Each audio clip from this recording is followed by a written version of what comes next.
Bro. Bro. Bro. Bro. Bro. Bro. Bro. Bro. Daniel Bryan is the 9/11 of WrestleMania 34. It's a joke, right? But out of context, that shit sounds terrible. Heel Nakamura is best for business. The Nutcracker Prince or whatever you want to call him. I'm all Great. I'm all about That's a it. t-shirt. Well, he was right about this. Well, of course he was, man. He also predicted 3 other things to happen with that same prediction. Like, Bro. bro, Bro. bro, Bro. bro, Bro. bro. Say hello to the bald guy. And bow down to your king. This is Drive-By. Welcome everyone. Thanks for stopping in and checking out what we do.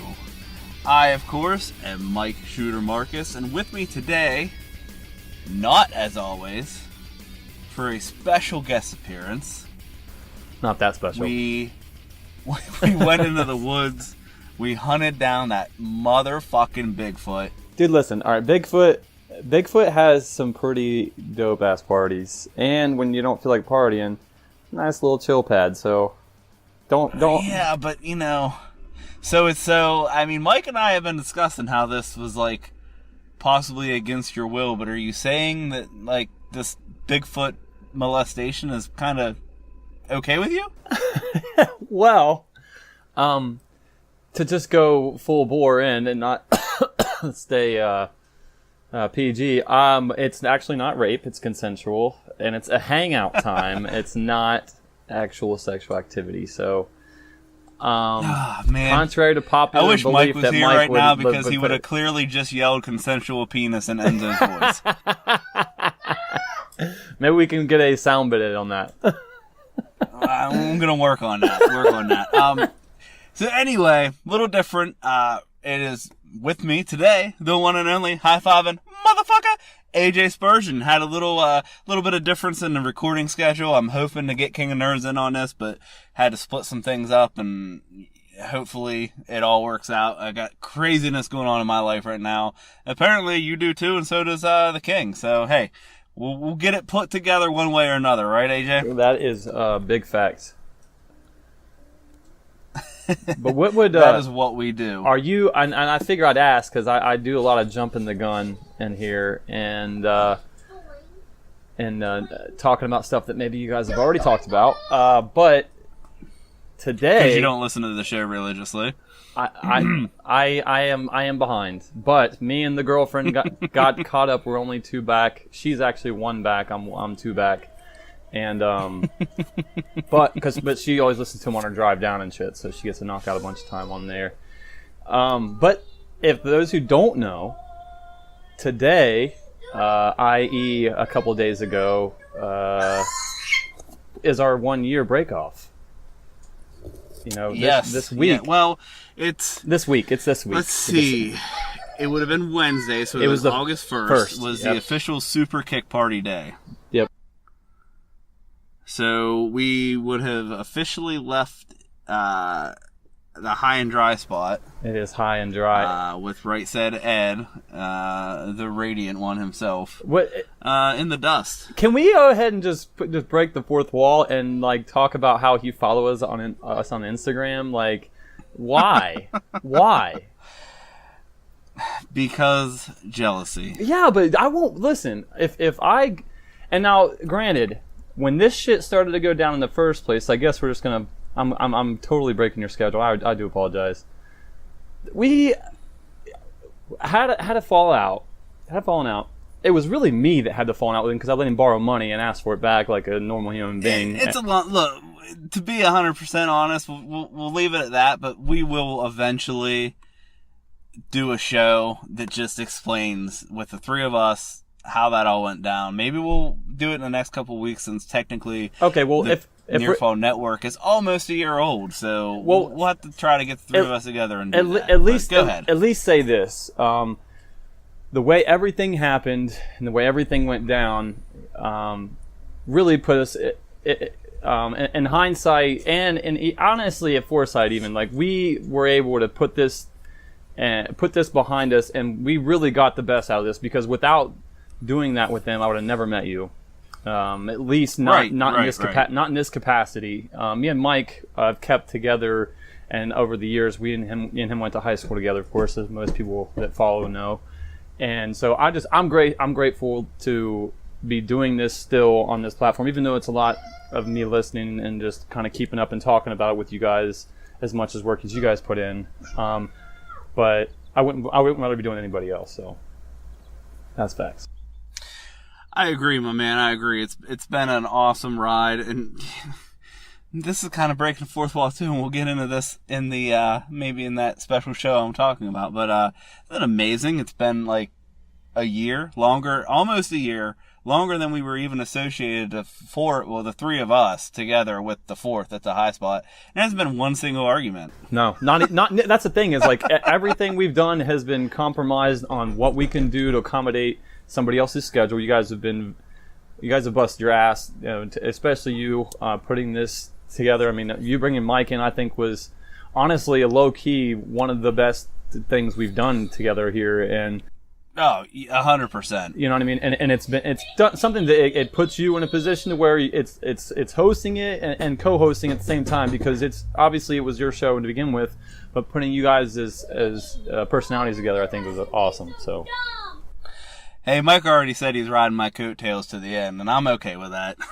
Hey, it is what it is, man. We have good chemistry, and you guys do stuff great together, and your production has been. I mean, I'm kissing your ass hardcore out of the gate on this, but that's okay. I don't mind. Legit though, your stuff has gotten head and shoulders better from when the first came in through here. But I just. You ain't kidding. It is. It's enjoyable to watch and listen to. My daughter is in the back room crying because of Roblox right now. That's what you're hearing. I'm not even kidding. This is ridiculous.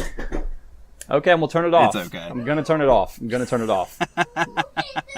So, I guess we blew each other enough. Let's talk about wrestling, man. Haha, yes, let's do it. Okay, so I guess AJ. I mean, we got to talk about it. We don't always just sit here and review Raw and SmackDown. But Raw this week, right off the bat, man, the Brock Lesnar show, I mean, a story through the entire episode. He didn't do just one thing. He didn't just come and beat up one person and leave. He actually had lines. He talked. He interacted. I loved it, man. I did too. That's the thing. Low key, if this would have been the Lesnar, we got at least half of the time he's here. I could have been probably a little bit more susceptible to not seeing him and not defending the title as much, because we had him there talking about he fed into what everybody's been saying, and it was perfect because everybody's like, you know what, he just comes there for paychecks and he leaves, and he's like, did you get my money, Paul? Did you get my money? I want my check so I can leave, and he's going at it I want my steak. Where's my steak? I would rather be home. He is going full-fledged and playing this, and it's the first time it's really been a heel Lesnar, in my opinion, on TV. Because he's supposed to be the heel, but everybody loves Paul Heyman. People still pay money to see Brock because he's kind of like Bigfoot. He just shows up every once in a while, rolls out, and he's gone.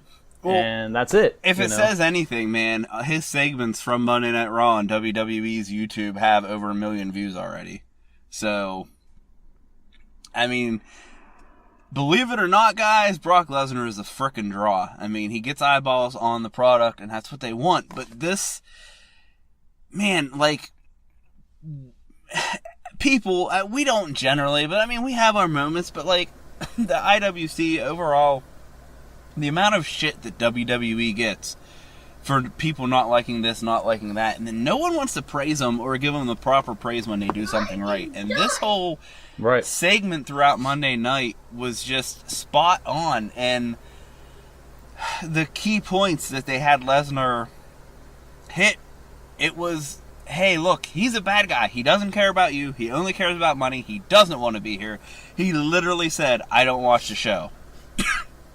And I don't care what the WWE Universe thinks. I don't care. I don't want to watch the show. I just want to be at home in my ranch. And to me, let me ask you this. When's the last time that we heard the crowd say, "We want Roman." We want Roman, and then between it Yeah. was Lesnar sucks. Like, wow. I mean- that's stuff that's only like Roman is usually the only guy that gets out there and gets shit thrown at him like that. And AJ, You know, this was a crowd that earlier in the night was booing Roman Reigns. Yep. So we start the night out, Roman getting booed during a promo about Brock Lesnar, and then we get Brock Lesnar through the night literally reinforcing everything that Roman Reigns is bitching about Brock Lesnar. And by the end of the night, the fans are cheering for Roman to come out and kick his ass. So this will split up in two ways. One of two ways. I want to play a little devil's advocate here. Does this change anything, or are we going to see an actual Paul with Roman, or just a Roman heel? Like, Well, it's something. I mean, it's feeding into either what they want and trying to get you to cheer for Roman, but how long does that last? And if it doesn't last long, do they just go ahead and have Heyman turn a heel on Lesnar, or turn face, or whatever it is? That's the thing, Turn like- tweener. And I've heard people say that, well, they don't want Roman heel, so they won't align Heyman with Roman. But CM Punk was a Paul Heyman guy, and regardless of whether he was a quote-unquote heel, the dude was loved by fans. So Yep. they can align Paul Heyman and Roman Reigns.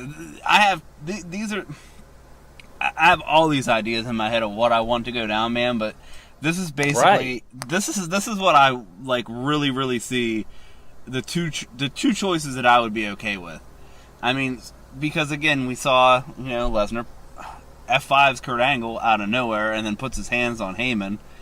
But I mean, so he hits he literally hit all these marks of, hey, you gotta hate me. I'm giving you Right. every reason to boo me and every reason to cheer Roman now.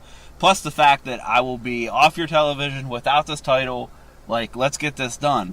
But the thing is, man, like, the two options that I think will satisfy a multitude of people will be either A, what you just mentioned, Heyman either somehow turns on Brock to align himself with Roman, to help Roman to win, to become the advocate for Roman Reigns, and that's not a bad thing because, again, Roman, not much of a talker, or at least that's his weakness, so let's put Paul with him. Maybe that'll bring his talking up, maybe it'll bring his character up, all that. The other option here, and as much as I don't even want to say I hate to say it, because I don't hate to say it, I love Braun Strowman, and I'm okay that Braun Strowman won the Money in the Bank. Believe me, I'm not one of these smarks sitting here crying about that. That being said, the man legit does not need that briefcase.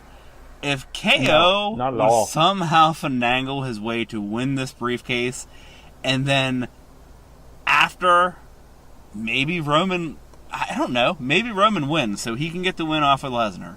Because maybe we're done. It doesn't even matter who wins, but either way, somehow KO comes out with that briefcase, and we find out that KO was a Paul Heyman guy this whole time, and he wins the Universal title and walks out with Heyman and the title. Oh, I'd love it. Dude, I'd love it. Either one I of would those love it options because- I'm down for.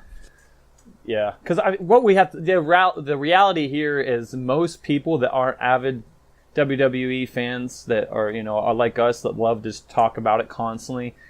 They're Roman better win. I freaking hate Brock Lesnar, and nobody's the dark horse here is everybody's thinking Braun Strowman. Like I was even talking to my buddy BP. I was like, bro, if they put the match together. KO versus Braun. Braun doesn't need that briefcase. He's going to get a title shot regardless. He's Right. big regardless. KO's cashing in SummerSlam.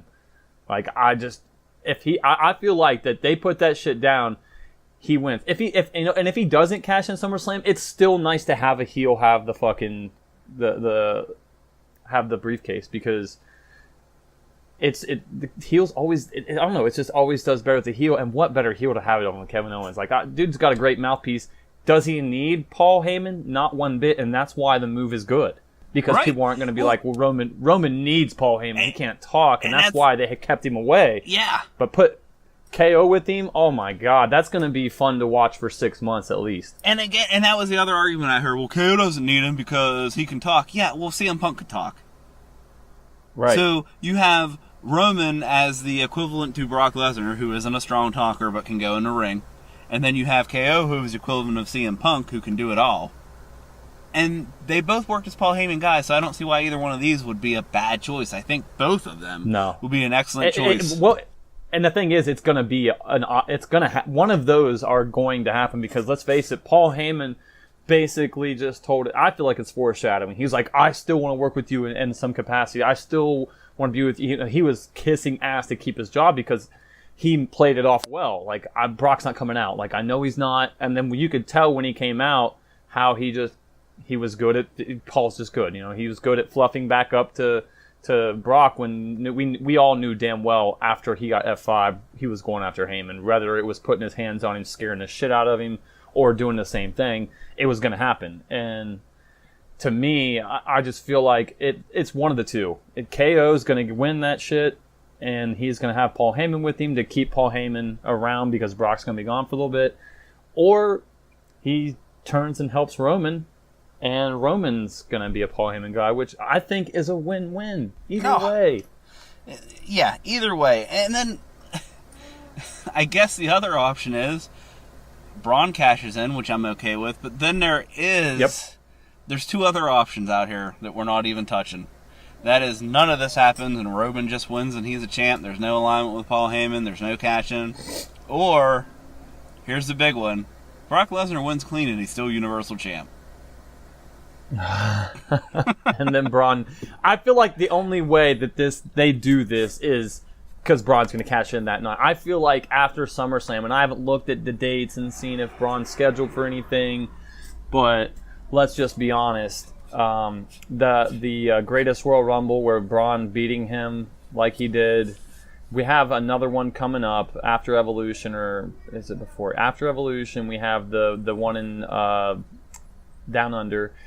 I just don't. I feel like, to me, and I mean, who am I? But I feel like, to me, there's no way Brock walks out of SummerSlam champion. Whether he gets cashed in on, whether there's a turn and he loses some way, shape, or form. I feel like they've been building for Roman to beat him, whether it be clean, whether it be Paul, some type of heel turn, whatever. To me, if you want to get the heel heat, you have him fucking cheat to win. Mm-hmm. If you wanted to win clean, they're still going to boo him.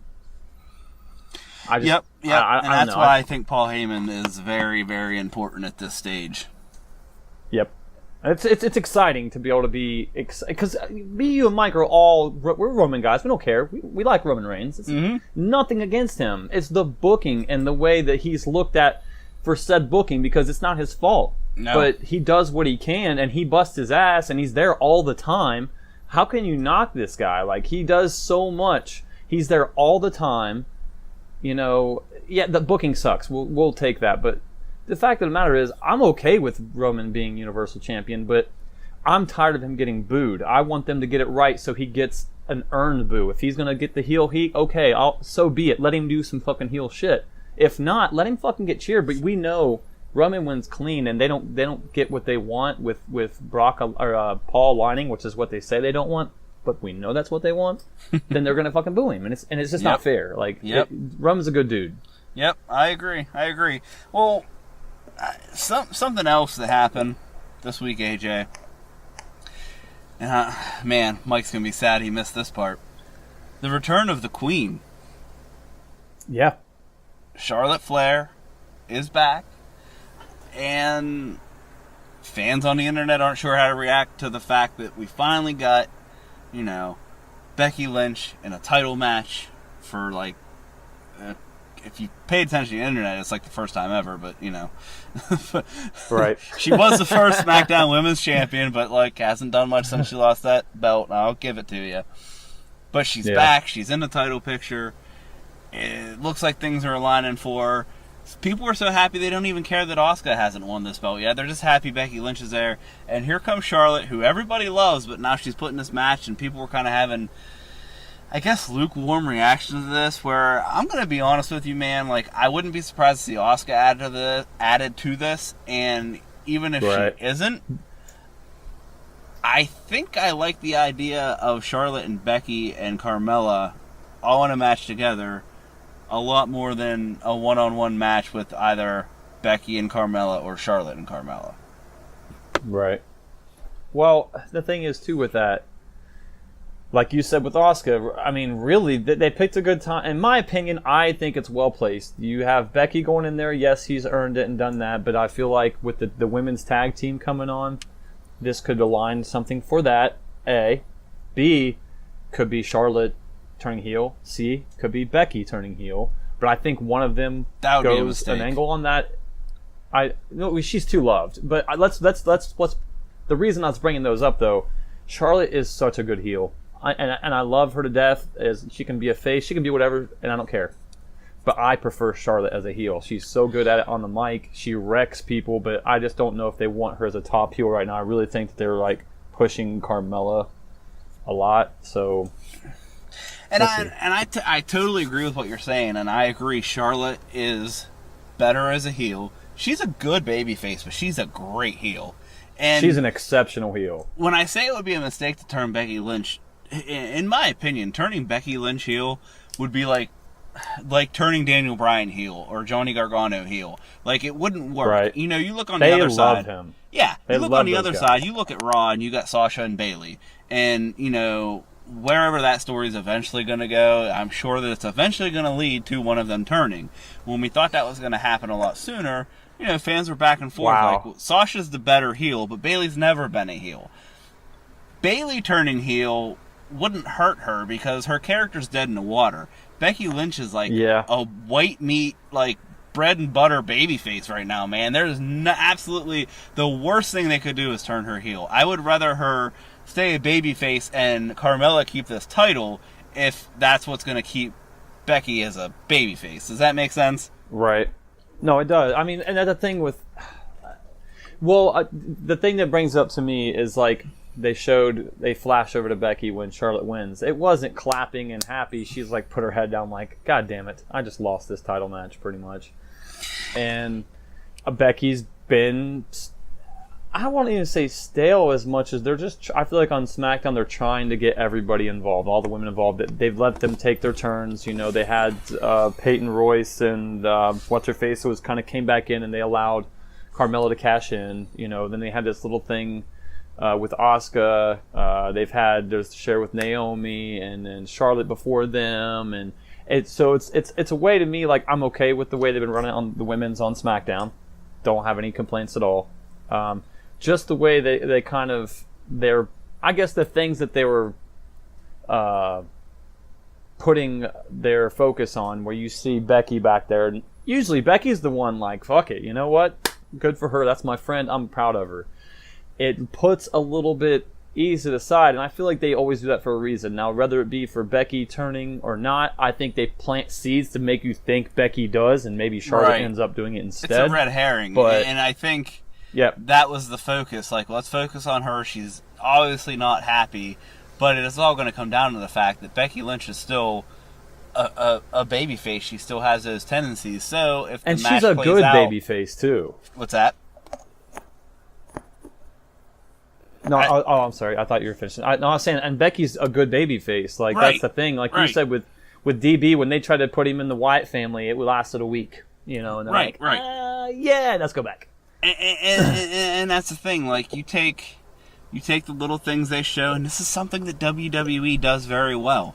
And that's why we can sit here and say, you know, they might have been focusing on Becky Lynch to show that she's unhappy and it's going to lead to a potential heel turn. Or they might have been doing it to throw you off and make you think that. And then when, Yep. say, Becky Lynch wins the title or causes Charlotte not to win the title, Charlotte snaps and the heel Charlotte comes out. Like, all of this potential, man, and it's good storytelling, and I'm glad to see. Yeah. I feel like both shows have are options. firing on all cylinders, man. Yeah, Heading into they are. SummerSlam. But both, and that's the thing is with both, you know, whether it be male or female superstars, they're doing a very good job at keeping as many people relevant in their show as possible. Whether it be somebody just coming in and, like, we'll get to it, but the B team, we don't even know, like, what, because bringing the Revival back in, we have these guys, but my point is, with having all three of these women in here, Charlotte just coming back, but Charlotte, you know, they've done a good job with Mella, keeping her like keeping the heat on her, because I think it was all apparent. We all knew that she wasn't being straight up, but it shows that she can play that role. She came out there and fucking just kissed Becky's ass, told her how good she was, how proud of that she is to be in a match with her.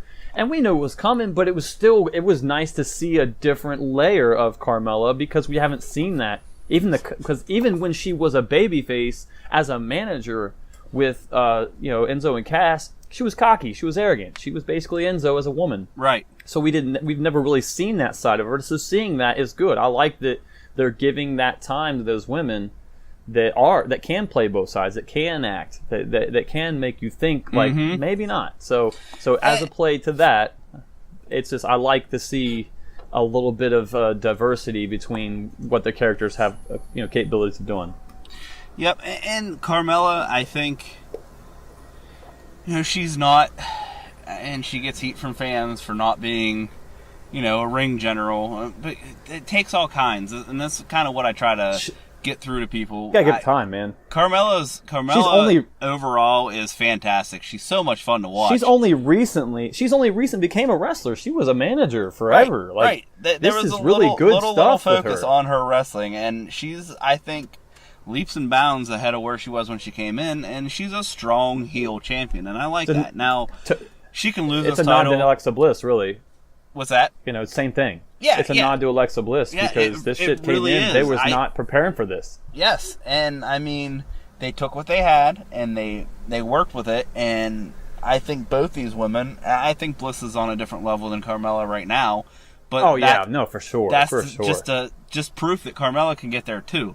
And I mean, they got to have this stuff happen. They've got to be seen in the light of a top tier talent to see if they can handle it. And I think she's proven she can handle it, so now they can take this title, do what they need to do with it on some of these other stars, and then they're always going to have Carmella there, lower mid-card on the women's, ready for something else, and I think that's great. Yep, I agree. All right, AJ, let's take a quick break, touch on a couple more things when we come back. I want to talk about a little bit about Daniel Bryan, The Miz, maybe some of the awesome work Joe's doing, and just a couple things. Maybe a little bit of SummerSlam card a little bit. Yeah. We've got a good card. We can't talk about all of it today, but we're definitely going to hit some of the high points. Hang on tight, guys. We will be right back.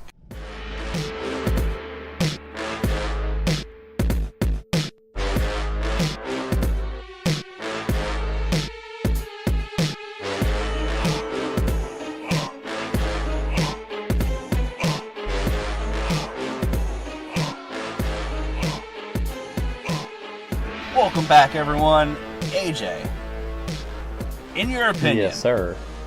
In your opinion, my dear friend, how amazing is Samoa Joe on promos at this point in his career? From 1 being Michael Gilcuddy and 10 being CM Punk, I want to say a 12 at this point, because I mean, let's go with CM Punk having a bunch of layers. The only thing we've seen from Samoa Joe, and this could be looked at as a negative thing, if not in the right context, but this is why I want to kind of lay that out.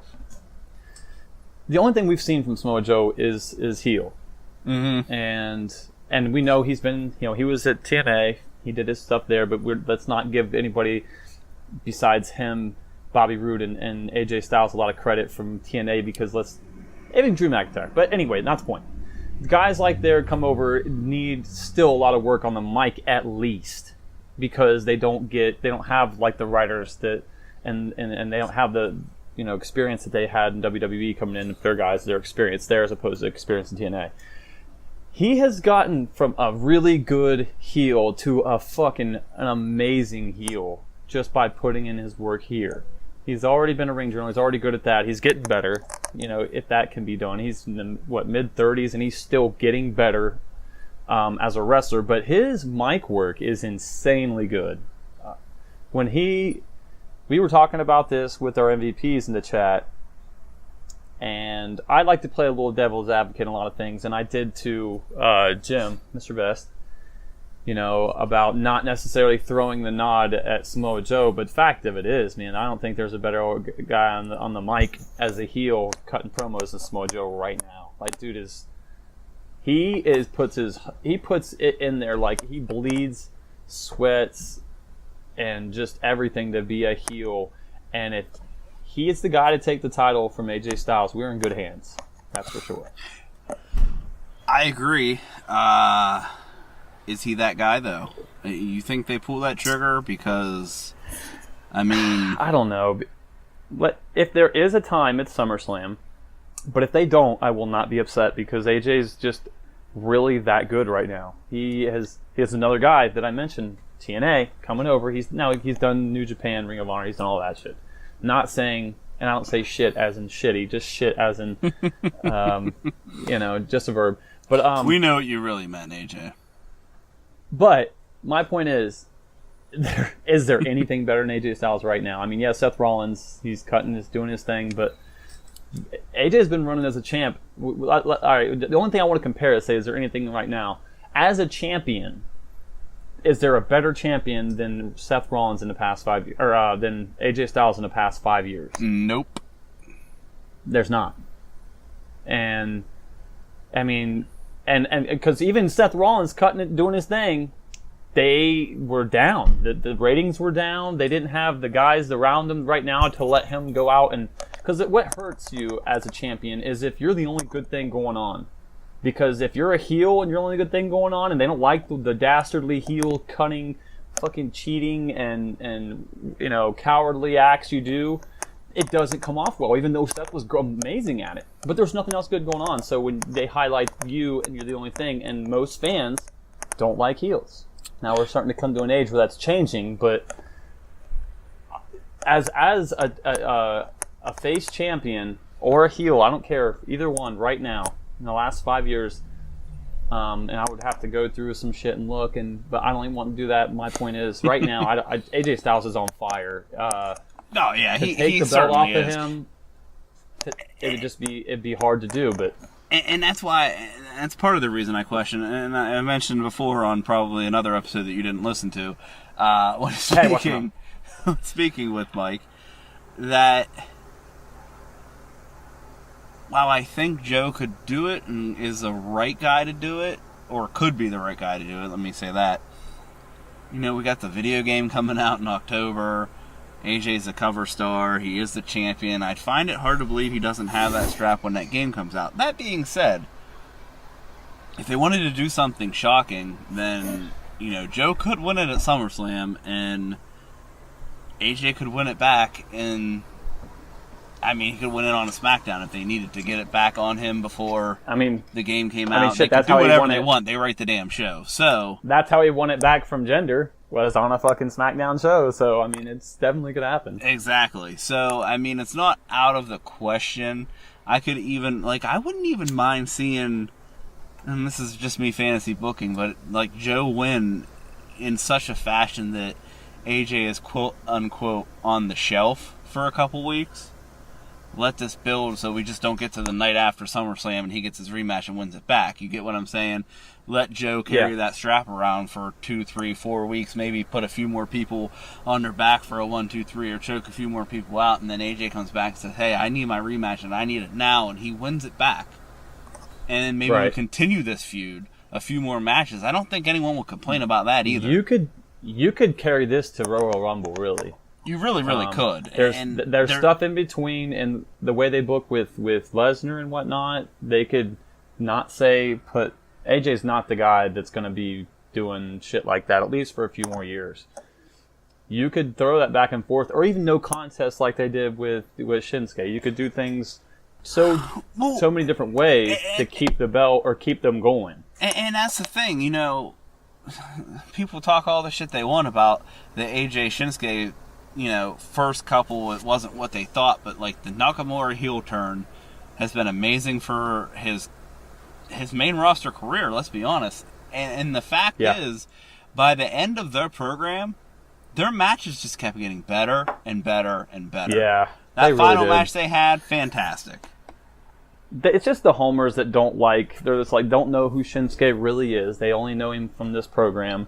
So they see this and they see him like hit him in the balls. Okay, in Japan, when you are, not to say it shouldn't in WWE, but more so in Japan, when you give a cheap shot and hit somebody in the balls, it is considered like the most disrespectful thing you can do. So to have Shinsuke doing that and turn the way he did at the moment he did, it was really fucking good. I mean, it was a way we were like, it made you. I love Shinsuke, and I was like, you motherfucker! Like, I thought it was good. I thought it was means great. they did their job. Exactly. Yep. So, continuing on SummerSlam, man, like, I guess we'll kind of wrap this up with the match nobody knew they wanted until a famous Talking Smack episode. Yep. I mean, we're talking about the promo. We're talking about Miz and Daniel That Bryan. really put Miz back on the map as a big player. Yes, really. Absolutely. Like, that, and it's a shame that this show does not exist anymore, but that segment on Talking Smack literally just took Miz to a whole nother level. I mean, it took him to another level with the fans. It took him probably to another level with his coworkers in the back. I mean, just the way he handled himself, the way, like, nobody knew if this was a shoot, if it was a work shoot, like, and I still don't know if we have complete confirmation on that, but the bottom line is... But that's when it's best.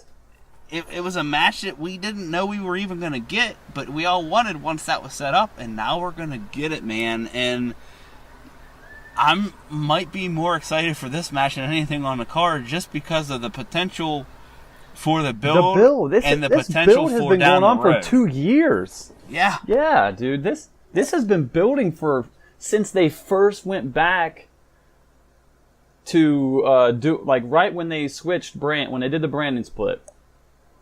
And as soon as they do that, or was that last year?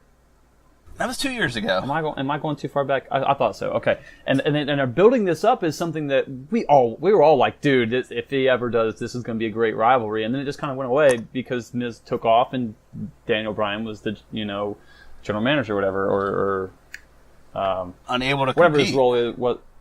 Yeah, he was not a wrestler, so we knew, like, it was only so much Daniel Bryan could put him in matches he didn't want to be in and do stuff, but as far as wanting to punch him in the face, quote unquote, there was nothing he could do, and we wouldn't get this. So now that it's coming back to this at SummerSlam, where this pretty much was born right before, it was almost the same time, right before SummerSlam, right when the brand split started, so it was like late June, early July. So we're at a point where in August, couple weeks from SummerSlam, 2 weeks from Sunday, and here we are, and I am so excited for this. The Miz kicks were born, everything he could to do to rip off Daniel Bryan and call it his, he did, and nobody's better at that shit than Miz. Like, he's amazing. Joe is the type of heel that is and he's full of intensity, he's full of anger, he's full of, I will beat the shit out of you and you can't do nothing about it. Miz is just he's a wordplay guy. He'll piss you off by making you belittle you, making you feel stupid, or making him feel superior to you. Or when my hand goes up, your mouth goes shut. You know how much people fucking hate him for that? Right. But it's that he's amazing, so I'm with you. Oh, and this can be traced back to, and see, this is a little harder for me because I think this is during my dark period of not watching pro wrestling, but this can be traced back to the NXT, the original NXT, when it was more of like a show and not a brand. And The Miz was Daniel Bryan's coach. So how crazy is that? We can totally take this, like, back as far as we want to go. And I mean, I don't necessarily have confidence that that's going to happen, but we could. And maybe we don't do that now. Maybe we save this, because I don't think this is a one and done, and I don't think it's necessarily something that we wrap up at SummerSlam and then have to keep going back to immediately. I think this is something that could play out at SummerSlam, and that's just kind of like the slow burn, and then this is something that explodes, because I'm going to be honest, man, I want a WrestleMania title match between these two Yes. These two have to fight. Like, if there's not a better storytelling design that's just being handed to them by one of these guys, preferably The Miz, being the champion, and Daniel Bryan winning the Royal Rumble for the right to fight The Miz for the WWE Championship at flippin' 35. Yeah. And Miz deserves a Mania title match, whether he be defending or going from winning the Rumble or whatever have it, because if it's let's just say if it's a guy on Raw and he wins the Rumble, then they'll have to put up something to where the guys on SmackDown have a title shot. However this plays out, having Miz and Daniel Bryan on that for the main, the main event, one of the 3 main events, I guess, in SummerSlam the way it is, but I want it. These guys, this story is there. You don't get much better of a story. It's had the build. It's been a slow, but not painful build. And both guys can wreck it on the mic. They can get the crowd amped, and then they can do and tell a story in the ring. So, yeah, I'm all for a Mania title match with those guys, and this building to that would be great. Yeah, absolutely. And I do 2 things I want to touch on. One still related to this. I just find it funny, all this talk, all this speculation. Daniel Bryan hasn't signed his contract yet, according to all these dirt sheet writers. And I just literally read on Thursday that first I read WWE unhappy with Daniel Bryan not signing his contract, and that's why The Miz said working in a gymnasium in front of 200 people and this and that and the other, which to me, no, that's them playing off of this. It's not him saying it because he was told to. He said working in front of dozens of people.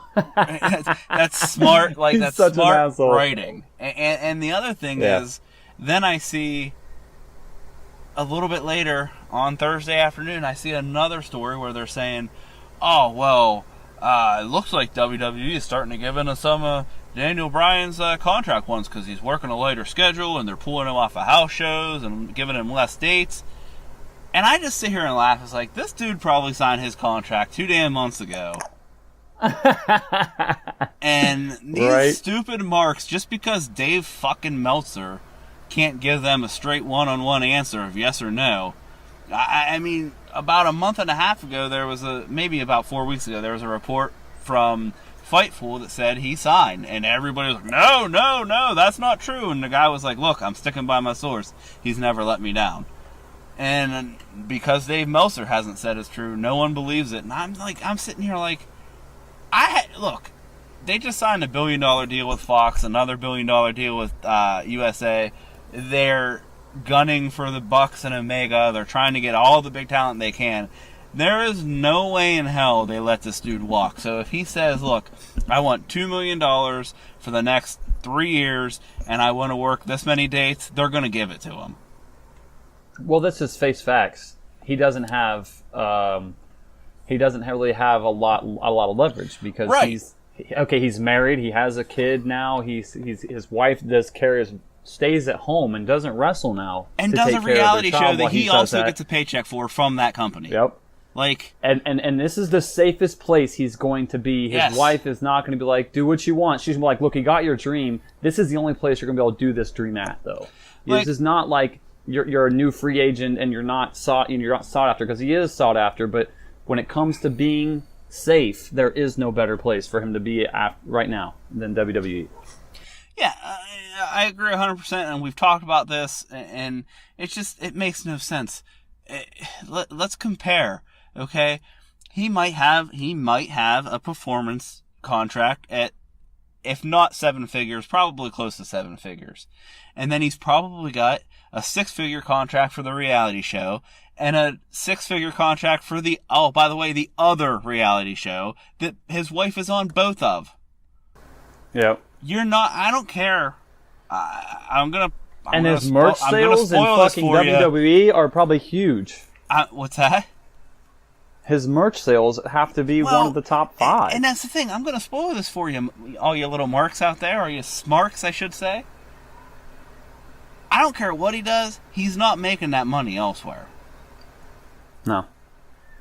And he's not going to make that money safely elsewhere. Now, I'm not saying that WWE Cody's is perfect making that money, but Not everybody is Cody Rhodes, and I get like the argument, and that's the argument people try to make all the time. But like Cody Rhodes and the Young Bucks, they're working their ass off on the merch side and every other side of aspect of this. They have so many oars in the water. Okay, Daniel Bryan just doesn't seem to strike me as the kind of guy that wants to put a lot of effort into creating merch, selling merch, marketing himself. He just wants to wrestle, man. Yep. That's all it is about to him. Cody had a chip on his shoulder, and he had a point to prove. Yes. Daniel doesn't have that point. Daniel has nothing to prove. He does all of his proving in the ring, and his merch sells itself. He's not going to go do that extra work to make just as much. He's not going to do that. Yep. I don't to not even make just as much. Let's be honest. You know what I'm saying best case scenario. Yeah. He's not going to make more. Nope. But best case scenario, he makes as much, but he's going to have to work twice as hard to do it. And merch and performing, he's going to have to do twice as much shows. There's no way he's going to keep the same show schedule as he would with WWE elsewhere and still make the same amount of money. It does not make sense. He doesn't have anything to prove. The company has not done him wrong. They're keeping him safe, give him a light schedule, and he makes shit tons of money off of them based on reality shows and everything else. Because if he doesn't go there and he switches off his reality show, if it doesn't completely go away, it'll be minimal. He won't be seeing those big checks. Yep. That shit's not going to happen. Well, and that's the thing, too. Like, let's be honest here. If he leaves the company, he's jeopardizing his wife's paycheck. Yep. Because if he's working in New Japan and Ring of Honor, he's not going to be on that reality show. And now you run the risk of, well, is this going to affect Bree's relationship with the company? So right. I just don't see it happening. Anyway, look, one last thing I want to touch on, AJ, and we're going to take a break. I saw this literally right before I called you, man, to do this awesome podcast that is Drive By. A new report, and I think that this is Meltzer again. I could be wrong. I didn't screen cap it, so I don't know. But this is another statement that WWE is going to end their speculation that they might end, and this is Dave Meltzer's speculation. Like I said, I'm pretty sure that's where it came from. End the brand split because they're afraid that they're already afraid that Fox is going to pull their deal because of bad ratings. This is like the most ludicrous like reporting, quote unquote, that I've ever heard. First of all, how do you have a show on two separate shows on two separate networks coming in 2019 and expect to have the same roster on both shows? That makes zero sense to me. Because all that's going to do is make SmackDown the show you don't watch anymore because Raw makes more sense to watch. Yeah, what's going to get them ratings is... Now, I'm not a marketing guru for any major broadcasting companies, but You're not? But what makes what? But hold on, wait a minute. Make this... You mean you lied on your resume to the Nearfall Network, you motherfucker? Okay, well, first off, I want to start my 3-part apology by saying no, but I know Bigfoot. That's my 3-part apology. But the point of the brand split is to make sure, not just to like, let's kayfabe and make sure that's this against this, it helps boost ratings. This is easier traveling. You're splitting this up to where these guys are not flipping around and doing, because they're doing SmackDown's doing their live shows, Raw's doing their live shows. We're not intermingling, because sometimes, dude, you got a SmackDown in Florida and you have Raw in fucking, up across, Washington, for instance. We're completely on the opposite sides of the map. And if we want to put these guys together and do both shows, you're going to have just so. The thing is, it's nice to know when you go to a show who to expect to be there. Yeah, you can get those from the posters and whatnot, but the brand split is good on so many levels. To think that they want to flip guys and have them on USA one night and then Fox the next, they've done this shit before. Okay, it's always went back to USA. Didn't matter. Yeah, and that's what I'm saying. Like, it's always been something that, like, okay, if it don't work, we'll put them back. But we keep changing it because you want something to work. the brand split is working, you're going to give it a less than a year's time to flip back and develop things to go in there. Sometimes shit takes more time than that, and especially when you're flipping around with $1 billion deal. I think they bought it because they like it as is, and I think they keep it as is. Do they split? And they're going to make changes between now and then, but the easier thing to do, the smarter thing to do, is keep the brand split. It's promoting. You can we're a Raw, we're with USA. Well, we're on SmackDown, we're with Fox. I don't know if it'll directly come out that way, but it's good for pay-per-views. It's good for. I feel like it's good for everybody. Again, I don't have numbers in front of me. I'm speaking completely off of opinionation, and I guess we'll talk off air about me lying on my resume. But yes, we will. My point is, I just feel like that's not the smart move to do, business or just as a fan. I mean, I'm gonna venture to say that the reason that they were able to do these dual deals on two different networks was probably large in part to having separate rosters, separate champions. Like, each show can stand on its own. It makes zero sense to bring it back together. Yep. And what this does for SmackDown's always going to be the 2-hour baby, but here's what they get to split. Here's what they get the fucking moneymaker is they're getting on a cable, they're on a local network. They're going to get a ratings boost out the ass just for being on a local network. Cable's harder to do. That's why that's why it's such a big deal that USA has been doing this episodic Monday Night Raws for so long, because we're on cable. These guys been doing this for so long against the likes of like NBC, CBS, Fox, things like that can't stand the test of time, but they have. So I feel like they have the formula. They know what they're doing, and the best way to do this is keeping the brand split. It's nice because it's pretty much the pay-per-views are 4 hours. It gives both shows time to do this. We're starting off at 7 pretty much on everything. I'm okay with that. I like that, actually. Yeah, we get to see both guys there. It works. Yep, I couldn't agree more, man. I couldn't agree more. All right, AJ, we're going to take a quick break. I think that you're going to head back out in the woods with Bigfoot. Is that what I'm hearing? Yes, sir. Yep, yeah, Bigfoot's calling my name. Okay, and I think the King's going to slide back in and hit up the last section for our favorite part of the show, Who Says Something Dumb. It's going to be interesting today. But we'll see what happens. SummerSlam's looking pretty hot, and I think, speaking of hot,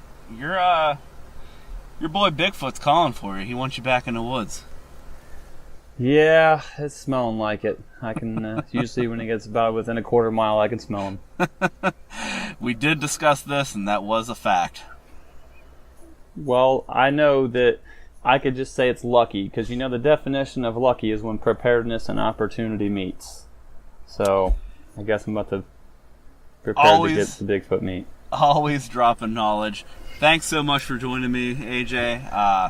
I'm going to send you a bottle. I don't know if you remember back in the day. I think Y2J and Christian had that nice big bottle of ice cream. I'm going to send it your way. Might help you out with your little Bigfoot problem there, buddy. Hey, he's got a big foot, but doesn't mean everything's big.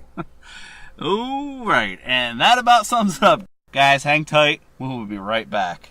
And now, a reading of the theme song to G.I. Joe, as read by Enzo Amore. Yo, Joe!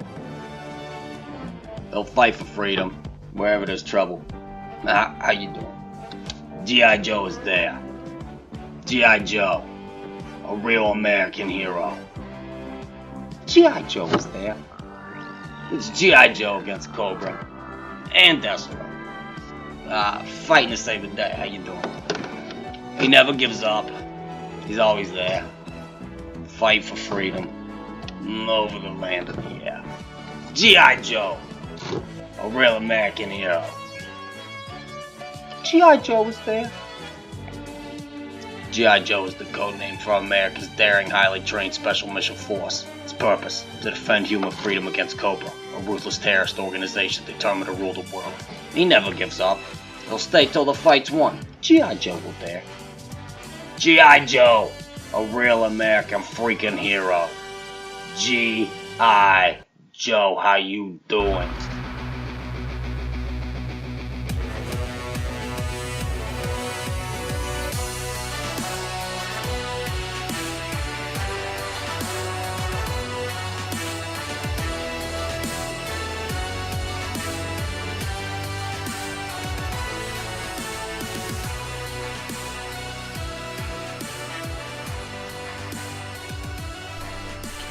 Welcome back, and with me now, my OG co-host, if you will, King of Nerds, Mike Forrest. Welcome back to Drive By, good sir. What's up, my man? Let's get this shit right. I'm sure AJ was all stumbling and bumblefucking his words and doing like, you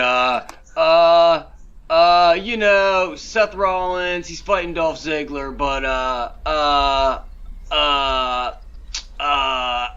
the Scottish guy, I think, he'll be there. All right, let's clean. Which women are in that match? Yeah, let's clean this shit up. I know it was just a mess. So let's clean this shit up. Well, Mike, you're joining me for our favorite segment, and I mean, should we give it to him the way we always give it to him? No, yeah, that's what she said. That is what she said. Yeah, sure, let's do it. Okay, so everybody, it's time for Who Said Something Dumb? All right, this is gonna be interesting, and I'll ask you: do you want to go on the offensive first or on the defensive? Do you want to attack or do you want to kind of play the good side of the bad guy? However you want to look at it. Who are we talking about? It depends on who we're talking about. Well, do we want to talk about the tweets that were dug up, or do we want to talk about the actual tweets that came out that were just horrendous in the current time? You pick. We'll attack first. Okay. Sweet. So, this week we lost, as wrestling fans, I should say, we lost a few superstars, unfortunately, to death. It does happen. It's never a good thing to hear about. It's never... I mean, it's sad, man, especially when it's someone young, like one Grandmaster Sexay himself, Brian Christopher, who is, if you're not aware, Jerry Lawler's son. So, whether you feel that he was a large contributor to pro wrestling, I mean... I think if you were a fan of pro wrestling in the time where Too Cool was a thing, you definitely have memories of Scotty 2 Hotty, Grandmaster Sexy, and Rikishi dancing in the ring. I mean, you at least have that impression. Wouldn't you agree with that? Yeah, definitely. He's one of those guys that you could say never drew a dollar but kept you glued to the screen. Yeah, absolutely.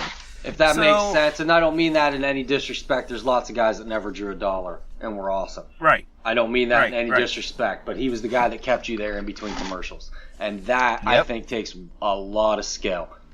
So New Jack of ECW fame tweeted out upon, I guess, I don't know if I want to say hearing this news or this news breaking, tweeted out, Jerry Lawler, now that your son is dead, why don't you go join him, you sorry fuck? Damn, son. And to pile on that, Sabu, I don't know if this was in response. I don't know if this was a separate tweet, because this is kind of lumped together from where I found it. But Sabu says, sweet, I am safe. Wrestlers usually die in threes. I have different feelings about both these tweets. First of all, Sabu, I think we can set that one off to the side almost. That was an in poor taste joke. It was a very in poor taste joke. The problem is the tweets that continued, but go ahead. Now, New Jack, what else did Sabu say? I'll have to look it up. Go ahead and talk about New Jack. New Jack, on the other hand, though, what a fucking piece of shit, huh? Like, but that's what New Jack does, isn't it? Doesn't he just, like, talk shit? Isn't that what he does now? He just goes on, like, kayfabe commentaries And I'm going to be honest with you, man. I haven't paid attention to New Jack since ECW the only folded. thing I know about New Jack was, and this is random because New Jack, a couple years ago, kayfabe commentaries, I kind of got into some of their stuff. I don't know if you've ever watched any of it, but they have this. Like, I have not. I really recommend checking out their, like, they call them, it's called a timeline. They'll get with one wrestler and they'll call it, like, timeline, history WWF timeline 1995, and they'll talk to Kevin Nash, right, about 1995 in WWF and what was going on from his perspective. And they'll talk for about 2-3 hours about this 1 year, and you get all kinds of cool stuff.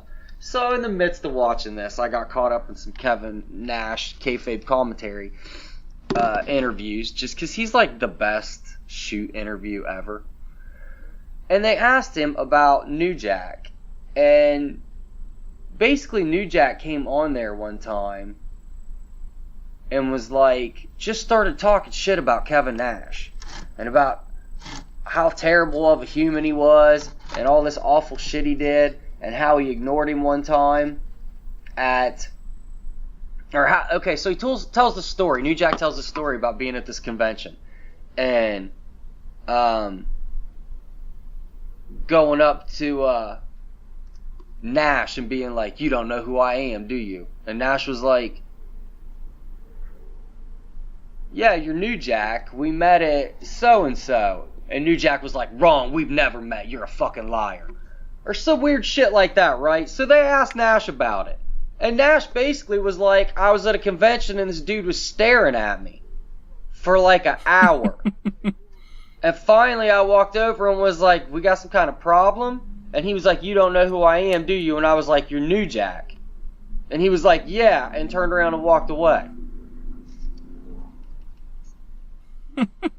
And I'm sorry, man, like, I know Kevin Nash has, like, kind of, like, when you watch this dude's shoot interviews, it's hard not to, like, believe everything he says, because he talks badly about himself as well. Like, at no point does he ever make himself or his friends seem like good people, or the victims, right? He's like, we were shitty assholes. Mm-hmm. So I'm gonna tend to, but I guess I did a little bit of research after this, and this is kind of what he does. New Jack just talks shit. He just talks shit about people because he's just hate-filled piece of shit, and that's all the fuck he is. And everybody did him wrong, and the reason he wasn't a star is because everybody else has nothing to do with the fact that the dude had no actual talent or charisma. All he did was throw himself off balconies, through tables at people, and do like wild shit, try and stab people and like nail gun them and shit, like real world, like, we'll murder you things. Like, and it's everyone else's fault. Man, fuck New Jack. Get the fuck out of here, you dumbass. Yeah, I mean, it's ludicrous. Like, you were the dude who used to jump off of high things and, bring a shopping cart full of crap to hit each other with. I mean, you don't come at me and say, I'm not saying you, I'm saying specific, don't come at me and say, well, that's what Foley did. Foley had talent, Foley could cut a promo, Foley could wrestle. Foley could tell you a story. All that other shit was just icing on the cake. New Jack had nothing but that shit. It is curious, though, to me. Like, it makes me wonder, like, what Jerry Lawler, imagined or not, like, I'm not going to full-blown say, like, who knows, man, Jerry Lawler's from the South, dude. He could be racist as hell, you know what I mean? He could have said some low-life shit to this dude at some point, you know? know, I'm not going to, but I'm curious what like imagined or real slight Jerry Lawler did to New Jack that caused this tweet. Like, there's a story, right? Like, New Jack has a story behind this, whether it's true or not. But like, New Jack has a fucking story. Like, you don't say some shit like this without there being a fucking story behind it, son. And I want that fucking story. Let's get that interview. Let's break that. Let's put it out. New Jack, I'm sorry for everything I just said, where I called you a piece of shit over the last. We're not getting this fucking interview. Not now. Man, I didn't think that one through. Should have started with the we want the interview and then ended 2 weeks after the interview with "You're a piece of shit." I'm also trying to look up the Sabu stuff, and he actually tweets more than anyone I think I've ever seen, which surprises the shit out of me. He's basically just saying that he was an asshole, which I don't understand. Like, that's fine, but like, dude, there's a lot of Brian people. Christopher was an asshole? Yeah. Oh, I have no doubt of that. He looks like an asshole, doesn't he? Well, and that's all well and good. That being said, I don't dislike anybody in real life enough to say something negative about them when they die. You know what I mean? Especially towards their parent, which is like no parent should ever bury a child. You know what I mean? Did Sabu say that directly at his parent, though? Well, I mean, it's just, I guess, if it's lumped in with the New Jack tweet, technically yes. If it was something, I think it was just 2 tweets that were paired together in a picture. Someone it posted might have been, online. because I didn't see any ats, and that's why I'm trying to research, because I don't want to call things out. Like, that was the vibe I got, was that it was just 2 different tweets on the same day. But it just seems in really bad taste. Yeah, I mean, it is in really bad taste. I don't think we could even argue that. Look, man, I'm a firm believer that just because someone passed away doesn't mean that you should suddenly think they were a good person, right? There was a human being. Ah, man, fuck it, right? It's been 20 years. There's this fucking girl that died in a car wreck when I was in high school, right? If anybody that knows me or went to high school with me listen to this, which they don't other than AJ, but it was before AJ was in high school, right? She fucking died in a car wreck, right? I thought this girl was like the biggest fucking cunt ever. She was full of fucking drama. She liked to like making fun of people and making people's lives miserable. She fucking was always like spreading fucking false rumors, creating false rumors. She was a horrible fucking person, man. She was a horrible fucking person. But shortly after she passed away, I ended up dating her best friend's little sister. And I also kind of somewhat like hung out in the same group of friends as this actual girl's little sister. So I just had to keep my mouth shut on it. And it always like infuriated me when everyone would be like, she was such a nice girl. No, she wasn't, man. She was a fucking bitch. She was a raggedy fuck. I'm not gonna say she was a raggedy bitch, man. That was wrong. But she was a bitch, dude. She was. She just was. And like, I always hated that I had to fucking bite my tongue on that. But here we are 20 years later, I don't even talk to these fucking people. This chick was a bitch. So like, I'm not saying that you have to, you know, all of a sudden someone, like I had an uncle, man, who passed away. Dude was a drunk, alcoholic, drug addict piece of shit. I've never fucking said anything other than that about him. Just because people die, right, man, it doesn't mean you have to, but you should have some taste about it. You know what I'm saying? Well, have some fucking taste. Don't tweet. Maybe was the better option here. I think that's the line, man. I think the idea, at least the way I take it, is like, they don't like him, they don't like Jerry Lawler, they don't like Brian Christopher. I'm okay with that. I mean, I don't know personally what there could be there, and honestly, I don't care. But the way I look at it is, somebody just lost a family member. It's really, I mean, let me say it this way. There's a reason that those two are nobodies now. Why Sabu has to have a GoFundMe to get his hips paid for. And a correlation between what they're saying on social media. I mean, with New Jack, it's a talent thing. But obviously, there's bad blood, whatever. And these aren't the kind of guys that are going to keep their mouth shut or even be remotely tactful. No, I mean, I these aren't the guys. I wasn't surprised that either of you guys said some dumb shit, but yeah, I guess tactful, that was the good word. Right.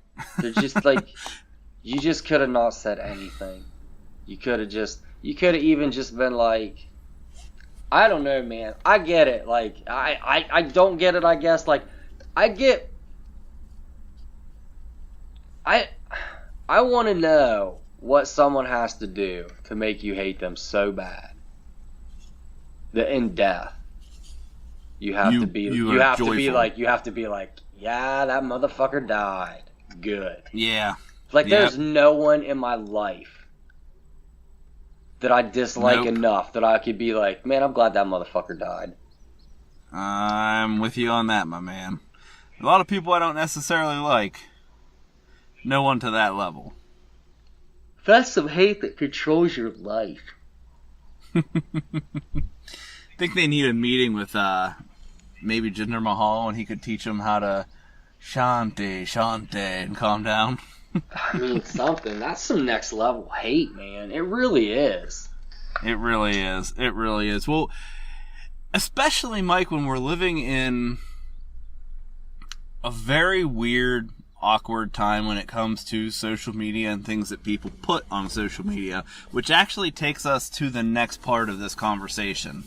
So, I mean, if you listen to this show, you know that both Mike and I are huge nerds, and one thing we love is comic books. And what was it, about 2 weeks ago, James Gunn, the director of Guardians of the Galaxy, Volume 1 and 2, was fired by Disney because somebody dug up some like 10, 12-year-old tweets where he was, in his words, making jokes, and it was hilarious jokes, mind you. I want to say involving pedophilia and kind of way I took it is he was actually using humor to attack a very bad thing that goes on in Hollywood. Wouldn't you take it that way? Yeah, I would, but I also kind of just took it as fucking jokes, just to like, even just as jokes, dude. I thought this. Did you see his Jack Loose joke? I saw a bunch, but dude, there were so many. There was this joke where he was like, got an idea for a movie called Jack Loose. It's about a boy who moves to a town where no one is allowed to jack off, so he has to jack off in front of all the kids to teach them how. And I was like dying laughing at that shit for like 10 minutes, man. Jack Loose. Like that's a hilarious riff on Footloose, just for like a quick like joke for what it was. Right. So, of course, because he's literally... I mean, no, obviously nobody thinks that's serious. No, no one is like... Did anyone read that and was like, this dude's really got a script for this. We can't let this get released. And wants to see little kids jack off. Like, that's not what he was saying. So, we're going to roll this into two superstars from WWE who are now on the, what are we calling these? Twitter dig dogs? Like, we're digging for gold here, guys. Man, it's like they almost took the like, yeah, I guess. I just don't understand this. And I will read you the tweets that got them in hot water from, we'll go from the first one, which was in 2011. Ty Dillinger replying to two people, probably personal friends of his, I'm just guessing, that say it's not rape if they're sleeping. And Cedric Alexander from 2012, it's not rape if you yell surprise, which is actually a joke from It's Always Sunny in Philadelphia. Yeah, I it's believe. not. That's like, yeah, it's been a joke for fucking years, man. It's not. It's called surprise sex. Yeah. And I know you said you had a lot to talk about on this, so I'll go ahead and let you just take the reins right now, because both have since apologized. My whole thing is I wouldn't even apologize. This whole digging up people's tweets from, 6, 10 years ago. But go ahead, Mike. Go ahead and take the lead. My ultimate goal in life for this, Mike, now this aside, my ultimate goal in life for this, what we do here, it used to be like that we could somehow pay some bills with it, right? Right. My ultimate goal now is to become big enough so that someone digs up my old social media. Because I'm going to let y'all know this. We can lose everything? When I made MySpace and I put the wrong fucking email address in. And I was never able to close it out. So I still have an active MySpace out there. And guess what? Ooh. Me in 2004, 5, 6, I guess, 5, 6, was a fucking disgusting human being. And I was all the way up until roughly 2013 when I met my wife. So my ultimate goal for us now is to be big enough so that people can like dig up my old social media. Me on Twitter in 2011 was fucking ruthless, son. Me on Twitter in 2012 was even worse because I was dead inside. I had just gone through a terrible breakup. Dead inside. Dead. Dead, son. Dead inside. Was saying horrible things to women. About women. It was awful, right? I want someone to dig that shit up so that they can like put it online, and then motherfuckers are gonna come ask me about it, and I'm gonna be like, so what, man? You don't. This is. Does anyone think Cedric Alexander raped someone? No. Does anyone think Ty Dillinger raped anyone? No. No, right?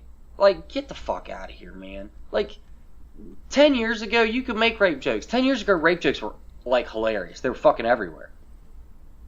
10 years ago, 6 years ago, 5 years ago, toxic masculinity didn't start to become, like, not cool until, like, 2013, 2014.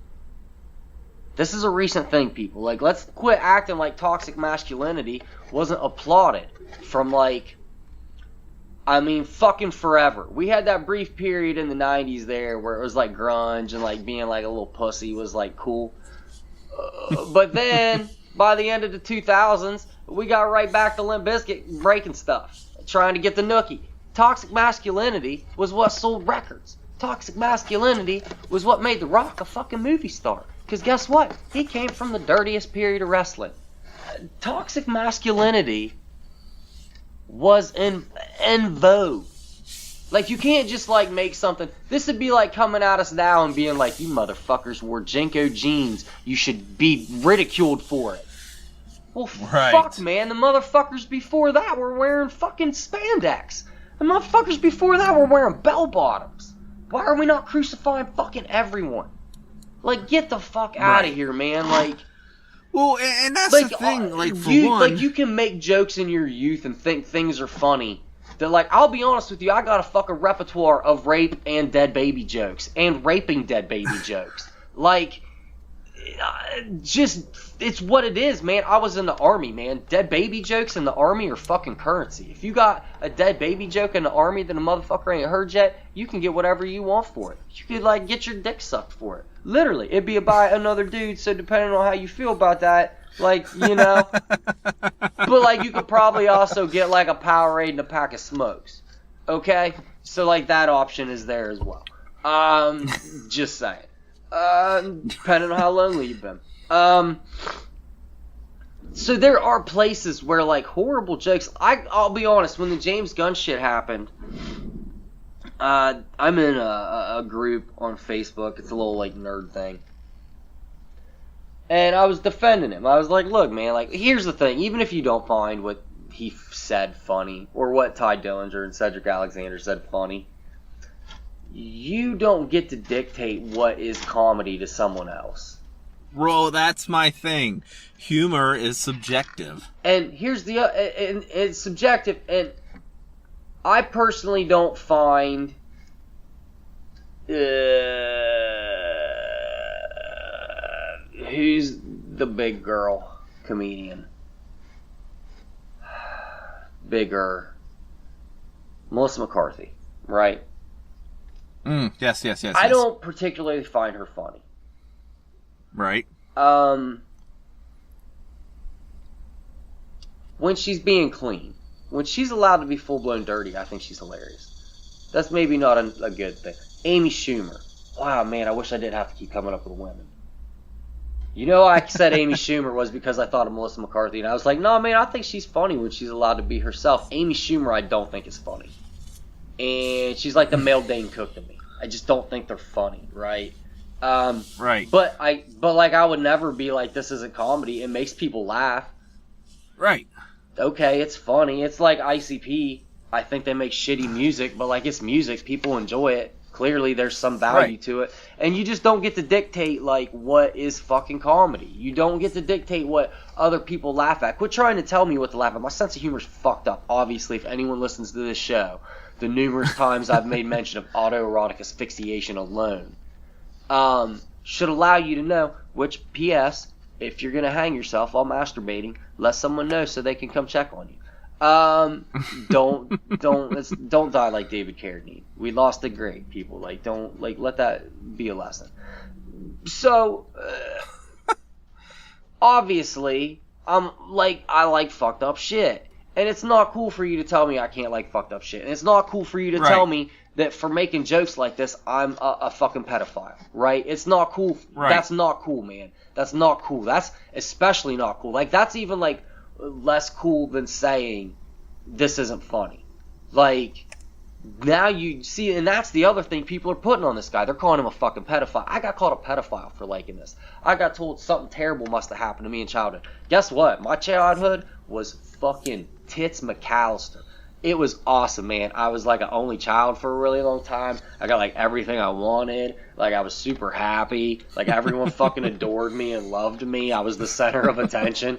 It was the shit, right? Like, my only complaint about childhood was that my mom told me I could only have one video game system at a time, and that's horseshit, because all my other friends who had fucking divorced parents had every video game system you could have. That was the only thing that I didn't think was fair, is that I wasn't as well taken care of as my other friends with divorced parents. They seemed to get Let me interrupt you for a second. I had parents that are still married, and I was only able to have one system at a time as well, so... Like, every friend I had a Nintendo, a Super Nintendo, and a Sega. I had to give my Nintendo away when I bought a Super Nintendo. Mind you, I said fucking bought. I bought it. Wow. No, my grandparents. Now that's a little extreme. No, my grandparents got that for me. But I had to give my cousins my Nintendo. And I was not allowed to have a Sega. And I loved video games. What kind of dick shit's that? That's some bullshit. I'm still mad about that. Meanwhile, my brother had like 6 fucking video game systems. He got everything, man. He fucking... Anyway, so it's not okay for you to tell me I'm a fucking... So in this group, I get told I'm a fucking pedophile and had shit happen to me when I was a child, and I'm the scum of the earth, and my mother, I bet your mother's so proud. My mother is. My mother's like fucking a doting. I'm clearly her favorite child. Like, she makes no fucking bones about that. Everyone loves me. And it's awesome. My family's supportive as hell. They think I'm all fucked up, and they think it's funny. Like, they're like, that's awesome. We did a really good job with him. He's weird and funny. So yeah, my mom was proud of me. So, like, you know, I had to resort to just basically just saying dead baby jokes over and over. Until the moderator of this group was just like, dude, chill with the fucking dead baby jokes. Jesus. Well, here's the thing. How does that make, if they're calling you a pedophile for defending someone for making jokes, how does that make them any better? Now they're calling you something and they have no knowledge of you at all. Yeah, man, because, like, I was like, okay, this dude's jokes about, like, little kids touching him is pretty funny. And this is the slippery slope that we're on in a society right now. And, I mean, the whole digging up things from people's past. Now, both Ty and Cedric have apologized. See, I wouldn't Ty apologize. said, if I was a celebrity and a shit like this got called on me, I would not apologize. I just would not. I would say, I'm sorry you're offended. Well, let me see. This is Dillinger's apology. I have no excuse for my old tweets. I was a different person 6 years ago, and I'm beyond ashamed of what I considered humor. I don't think he is, but that's okay. I'm so damn embarrassed and truly sorry to anyone I have offended. Now, Cedric's is a little different, and I like his a little better. 6 years ago, I found humor in bad jokes. At the time, it was a harmless joke between friends. In those 6 years, I've become a father, husband, and grown into a much different man. I have offended and hurt many with my past, and for that I am deeply sorry and apologize for my actions. But here's the thing, man. He's even saying it right there. He's a different person 6 years ago. Things change in his life. And as I told you before, when my wife found my Twitter account before we were married, she was like, who the hell are you? She literally said that. Because I was a monster on Twitter. I've since scrubbed it and deleted it because of this shit happening. Twitter was... Look, man. That's what Twitter was. Look, man, Twitter was the Wild West, bro.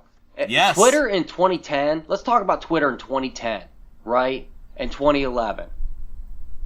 It was like your parents were on Facebook now. Facebook used to be the place you could go post pictures of you getting all shitty fucking passed out, throwing up behind the garage and shit, and like cracking. And now your parents are there, right? And you can't. That shit's gone. It's done. It used to be this place for like kids, and it's done, gone. And then Twitter came out, and Twitter didn't give a fuck. Facebook had rules. Twitter didn't give a fuck. Twitter was the wild west of social media. And you could say and do whatever you fucking wanted there, man. It was like Westworld, except you could not fuck robots.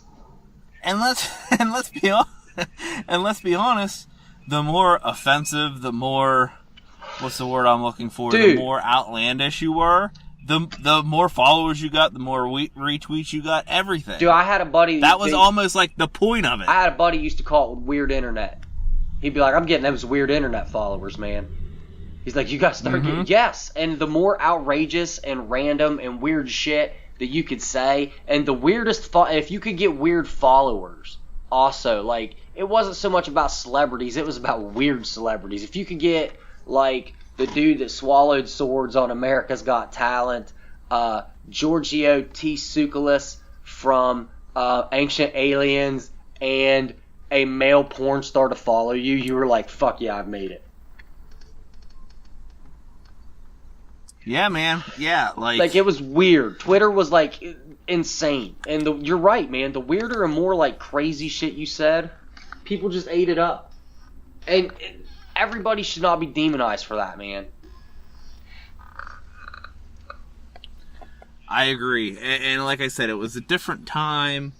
You know, even in the time that these guys sent these tweets and today, it's a different time, man. The Me Too movement started. Tucker Max was famous at this point in time. Yes. Tucker fucking Max. If you don't know who Tucker Max is, Google this dude. Like, he is the ultimate piece of shit. And he, like, made millions of dollars on being a piece of shit and writing books about being a piece of shit and doing horrible piece of shit things to people and specifically fucking women. And he was like the coolest dude in the world for like 3 years. Yeah, and I mean, legit, like, it's just, to me, I think we just have this different standard now. So, like, if you can't crucify people, like, I don't think Ty Dillinger and Cedric Alexander are in fear for their jobs at this moment in time. I just don't think that. I also don't think they're rapists. I also 100% don't think they're rapists. Now, how many times, like, I know people that have made jokes about all kinds of different things, and that doesn't make them what they're joking about. You know, I've heard people make jokes about murders, and they're not murderers. You know what I mean? Like, you can't associate humor with what somebody is. You just have to understand people have different sense of humor. Now, you could be offended by it. Great. That's your right. You know what I mean? Yeah, right on. These guys had a right to say it. They, then took responsibility of it, even though it was years ago. They apologized. Whether they were wholehearted about it or not, I don't even care. If they did it to save face so the company was happy with them, I understand that. I don't know. It seemed like they were just kind of trying to get ahead of it. Probably, and that's fine. I don't have a problem with that. Right on. I thought right on. When I saw their tweets, I was like, right on. Way to get ahead of it. Yeah, and especially because, they're in this weird position. I almost can relate this to the Paige sex tape leak. Everyone was saying, like, not everyone, but there are actually people saying that she should be fired over it and how they won't recognize China, but they'll let Paige keep working. Well, China did a frickin' porno, and Paige has something stolen and released. It's not the same, but it's very similar because... big difference between getting paid to fuck, like, 9 dudes dressed like wrestler fucking... By the way, one of those dudes dressed like Triple H. Can we talk about how fucking weird it is that in the midst of this gangbang, a dude stepped up portraying her ex-boyfriend? Yeah. So there's a big difference between that and someone, like, invading your privacy. Right. And now, to be fair, these were public tweets, and I get that. But what I'm saying is, people dug for these from 5, 6, 7 years ago. You know, people dug for, you know, hacked information to get Paige's private videos. Like, we're like putting people on blast for things that they either did in the past and haven't acted that way forever, or did privately, and we're just showing the world without their freaking consent, and we're trying to make them as the bad guys, and I just don't understand why we're doing that. Now, what we talked about earlier, that was today, that was current, that was in the society and temperature we're in, and you're going to make fun of someone for their son dying or for dying themselves, and I think that's ridiculous. And I think, especially, what's that saying, like, read the room, sensei? Like, come on. This is not the time or place for that, right? Definitely not. Here's the thing, man. Wait it out even. If you feel so strongly to talk shit about this dude, like, post-mortem, fucking wait it out, man. Wait it out and mull it over. And I'm not saying change your mind, but, like, come up with better material than what you had. Something, man. Something. Well, I mean, I guess when it comes down to, Mike, we're all kind of adjusting to the new, I don't even want to say America, just the new world and social media. Would you say it's all the repercussions? Would you say it's a new world order? Ooh, would I say it's a new world order? I asked you, motherfucker. Well, it could soon be. I think then I'm all in. This is not a political podcast, but there's a lot of moving parts, brother, and the New World Order may be here before we know it, and we ain't talking Hulk Hogan. You know, speaking of New World Order, I posted my wedding video. When I posted my wedding video, I'm friends on Facebook with a guy named John Canton. I don't know if you're familiar with him. I recommend sending him a friend request if you're not. He used to write for What Culture and some other online sources. He started his own thing called The John Report. It's really good shit, man. They do a podcast regularly. I don't listen to it enough. But he's a really funny guy. He interacts with fans a lot on Facebook. Great guy. But when I posted it, he reposted it to his page. And this year, when it came up on the anniversary of it, he reposted it again. And a guy left a comment and was like, "Surprise the preacher. Let the New World Order symbol be shown in his church." And I was just like, man, come on. Like, really?